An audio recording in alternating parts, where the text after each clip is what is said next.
किसने देखा है। ये कोई नहीं जानता है कि हमारे साथ आगे क्या होने वाला है ना। जब तक हम सही सलामत हैं भगवान को याद कर ले, भजन कीर्तन थोड़ी सी कर ले, बाकी बात है ये सारी दुनिया तो मोह माया का है। मोह माया में हम लोग फंसे हुए रहते हैं, लेकिन भजन भी जरूरी है। एक भगवान से ही प्रेम ऐसा है जो सच्चा प्रेम होता है। बाकी बात इस धोखेबाज दुनिया में कोई किसी का नहीं होता है। इसलिए कि भजन कर मस्त जवानी में बुढ़ापा किसने देखा है। भजन कर मस्त जवानी में बुढ़ापा किसने देखा है। ताली बजा के सभी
पाते हैं तो फिर हम भजन कैसे गा पाएंगे।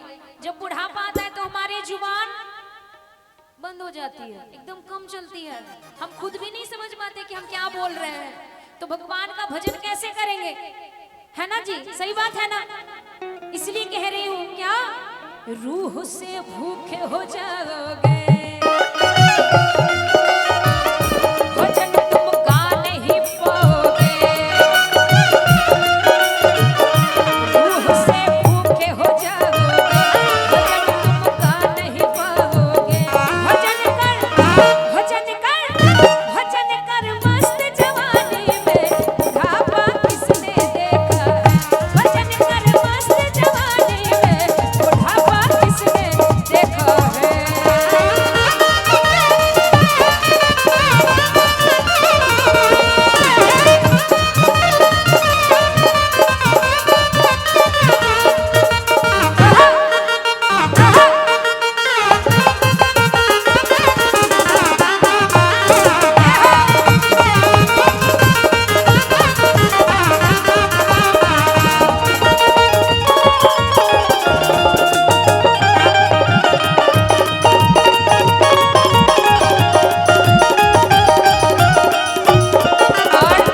और क्या होता है बुढ़ापे में हमारे हाथ पांव नहीं चलते, हमारे हाथ पांव काम नहीं करते, तो फिर हम बुढ़ापे में भजन कैसे करेंगे, ताली कैसे बजाएंगे, चल के कैसे जाएंगे बाबा के दरबार में। तो जब तक शरीर में थोड़ी सी फुर्ती है तब तक भजन कीर्तन कर लेंगे। पीछे से चाची जी क्या सही बात है ना, जब बुढ़ापा आएगा तो पैर भी नहीं काम करेगा, ना हाथ काम करेंगे, ना जुबान काम करेंगे, फिर हम कोई काम के नहीं रहेंगे, है ना। हाथ से लूल्हे हो जाओगे, भजन तुम कर नहीं पाओगे, पैर से लंगड़े हो जाओगे, भजन तुम कर नहीं पाओगे। भजन कर ऐसे नहीं, इतना बोलने के बाद भी, इतना बोलने के बाद भी कोई नहीं। हाथों को उठाइए, उठा लीजिए पूरे पूरे हाथ। कहते हैं कि दरबार में जिसने किया शर्म उनके फूट गए करम, और दरबार में जिनका हाथ होता है ऊपर वो भक्त होते हैं सबसे सुपर। यो चचा जी उठाइए पूरे पूरे हाथों को, और कैसे भजन कर, भजन कर, भजन कर मस्त जवानी में बुढ़ापा किसने देखा है। भजन कर मस्त जवानी में बुढ़ापा किसने देखा है। भजन कर मस्त जवानी में बुढ़ापा किसने देखा है। भजन कर मस्त जवानी में बुढ़ापा किसने देखा है। भजन कर मस्त जवानी में बुढ़ापा किसने